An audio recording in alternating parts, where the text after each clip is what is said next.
Hey guys, before we start the video, I need to make some money, and with that said, check out Poggers at poggerslifestyle.com, a fun brand featuring everyone's favorite Pepe Frog, offering worldwide shipping and is family ran and operated. You can get their flavors for energy or simply just hydration from things like watermelon, mango, and raspberry, or even that American classic Rocket Pop. Yes, just like the popsicle. They also include a few options to help sleep. Hopefully they bring back a personal favorite flavor of mine, Cream Dream. It's orange, guys. Don't make it weird. You can also get Poggers brand shakers and even bundled deals at a great price. Anyway, use my affiliate link down below or use code POGHERO at checkout to save 10% off your order. So live that Poggers lifestyle. So let's get on with the video. If you got a problem, just give me a ring. I'll fix it with my speed. You get the anti-hero guarantee, the one you can trust. With heavy drops in it and heroes in the house, and we don't quit. So, as the guy who has the inventory of a small store in his closet, I'm typically the first person my friends go to for PC upgrades. My friend initially asked if I had anything in stock that would be like a PS5, and I said no, but I probably could do something that could probably match the Series S, and he said he was good with that. Either way, it's an upgrade from his i7 2600K and GTX 1060 PC, which I built him a couple years ago. It's actually the same PC from the i7 2600K and GTX 950 PC, but with a GPU upgrade, and if you really want to check out that old video, I'll have it up in that corner up there. So, with parts on hand, I had a 1700X on a Gigabyte A320 motherboard with 16 gigs of DDR4 RAM at 2400 MHz. At least RAM can easily be upgraded down the line. Another easy upgrade would be the CPU, since the motherboard is already Ryzen 3000 ready, so he won't need to do a BIOS update to get a decent CPU upgrade. As for the GPU, I want to put in the 1070 Ti, but with the case I chose, it didn't fit, so my only other option was my own GTX 1660 Super, so I ripped it out and replaced it with the $20 RX 5700 XT, so an upgrade for me, though a downgrade streaming wise. The case is a TGD Gamer Micro ATX case, and well, it's a nice $33 case from Amazon. And with TGD Gamer, they have a good handful of cases under $35, which I'm glad that there are options in this price range again. Even though it's honestly just a variation of the same case from them, but you know, it works. Though the big downside is, well, it is cramped, but does look good on shelves or TV stands. Also, a lot of people have chosen to put this case on its side, which also looks really good. So, for the Ryzen 1700X, it was launched in March 2017 with an MSRP of $399, which was a good deal for 8 cores and 16 threads at the time. It has a base clock of 3.4 GHz and can turbo up to 3.8 GHz. This is also a relatively efficient chip with a TDP of 95 watts. And with a good cooler and a better motherboard, the CPU can be overclocked. The motherboard I'm using specifically is a Gigabyte A320M S2H, a decent motherboard, and the revision I had once again already had it updated to handle up to Ryzen 3000 out of the box. So this was my own 1660 Super, and I want to have an independent benchmark of this card, but I guess that can happen another time. It's like an RTX 2060, but without the stuff that makes an RTX card. Also performs just a little bit less, honestly. Anyway, launched in October 2019 with an MSRP of $229, this was Nvidia's entry to mid-level GPU and a refresh of the 1660 Ti, going from GDDR5 to GDDR6 VRAM. Very quickly, it had a base clock of 1530 MHz with a boost clock of 1785 MHz with a memory clock of 1750 MHz on a 192 memory bit bus. Typically requiring a single 8-pin power connector, this boy has a TDP of 125 watts, and Nvidia suggests a 300 watt PSU. This particular card I provide is the EVJ 1660 Super SC. I like the metal look, but I'm not a fan of the bumpy fan design, and the sticker with the name of the card looks a bit cheap. However, it does have a nice backplate, so it doesn't look too bare. Here are the specs and some of the prices.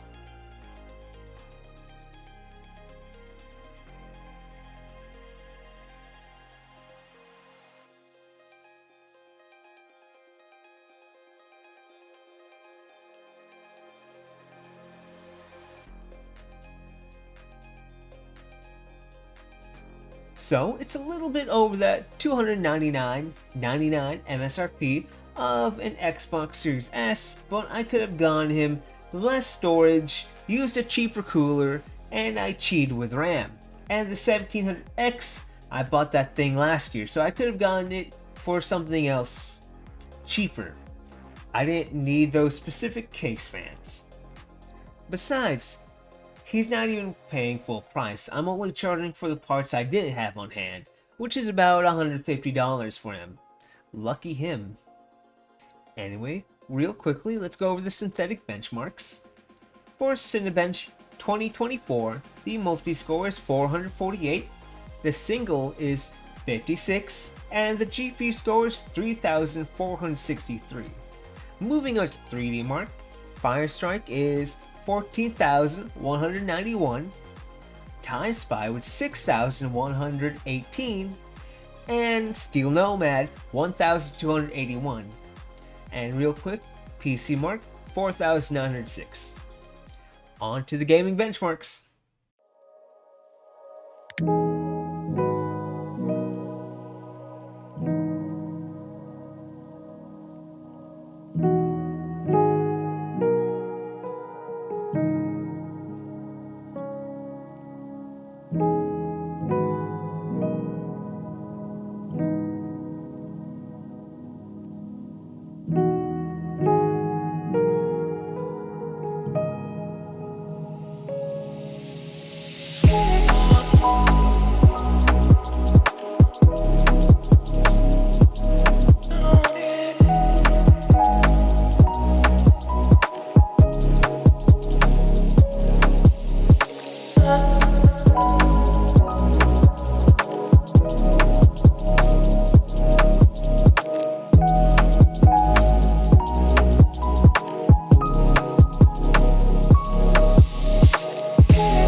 On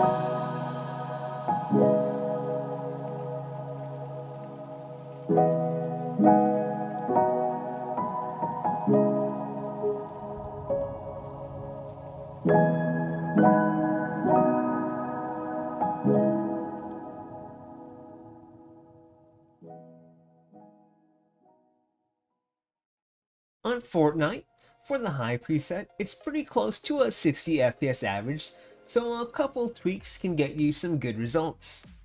I accidentally benchmarked some medium results as well, so I might as well share them with you. I would also like to add that if we switch to high with DX11 instead, the averages would be closer to the 70 to 80 FPS range at the high preset. Palworld is still an early access and optimization is still being worked on, and areas in the game sometimes will vary wildly and affect performance differently. Wuthering Waves is pretty new and will have stutter here and there. Like Genshin Impact, it currently has a 60 FPS limit, which is fine for a game like this, but it did have a 120 FPS limit during its beta. I also suggest having this on an SSD, as it will be a detriment if you have it on an HDD, as I learned trying to stream this game. This PC will be a good upgrade for $150, and he can go all the way to the Ryzen 5000 series with the right BIOS updates. The 1700X will be a nice entry-level productivity chip for him since he wants to get into editing and other stuff like that. At the moment, this PC will play most games at high, 60 at 1080p, but play them at medium if they can't do it at high. If I manage to get my hands on a Ryzen 5 3600, I'll upgrade him for free because, well, I think the 1700X gaming-wise is not quite enough right now. It's adequate, but I would just feel better if I did upgrade him down the line. Anyway, this PC to me was overall a good experience. Download speeds were decent, and loading games was good. No hiccups during any desktop activity, and it was a smooth experience overall.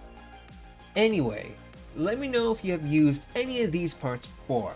I'm ManHero, something of a virtual YouTuber myself. Like if you like, and dislike if you didn't, or just hate me. Subscribe for more, or if you're just masochistic. See you next time.